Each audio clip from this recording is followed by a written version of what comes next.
les locaux du ministère de l'Éducation nationale, l'ambiance est conviviale. 150 enfants entourés de leurs parents, d'autorités éducatives et de leurs encadreurs prennent le départ pour une colonie de vacances. L'objectif, offrir à ces jeunes une immersion éducative et culturelle à Kédougou, tout en développant chez eux l'esprit de camaraderie et de partage.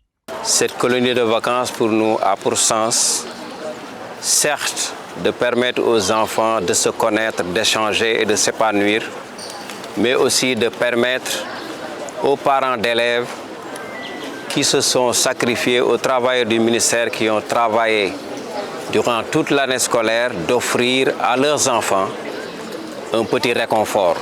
Ce sont des enfants qui n'ont pas la chance de voir leurs parents tous les jours, parce que les parents sont retenus par les tâches administratives qui sont très lourdes.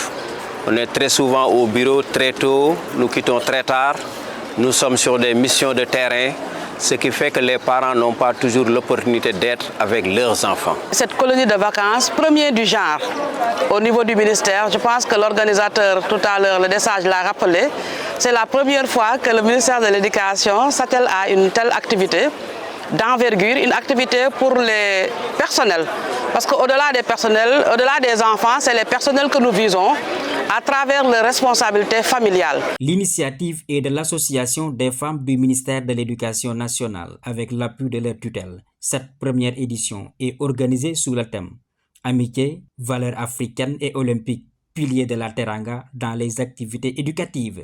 Une excursion synonyme d'aventure et de découverte. Une fierté partagée par des parents rassurés par l'encadrement prévu. Cela, nous le devons, je l'ai dit tout à l'heure, au ministre de l'Éducation, mais aussi à tous ses services, particulièrement le secrétaire général, Madame la directrice de cabinet, mais surtout le DAGE, qui a répondu favorablement à nos attentes. C'était une initiative prise par plusieurs services qui l'avaient inscrit dans leur programme. Il nous a permis, en tout cas dans un cadre d'un dialogue de gestion fructueux, de mettre en cohérence toutes ces idées pour que cela soit réalisé aujourd'hui. L'ACFEN, depuis qu'elle est là, ne cesse de promouvoir de telles activités qui sont des ciments, qui sont des activités, des actes de solidarité envers le personnel. Parce qu'en pensant aux enfants, je pense que cela revêt une double signification.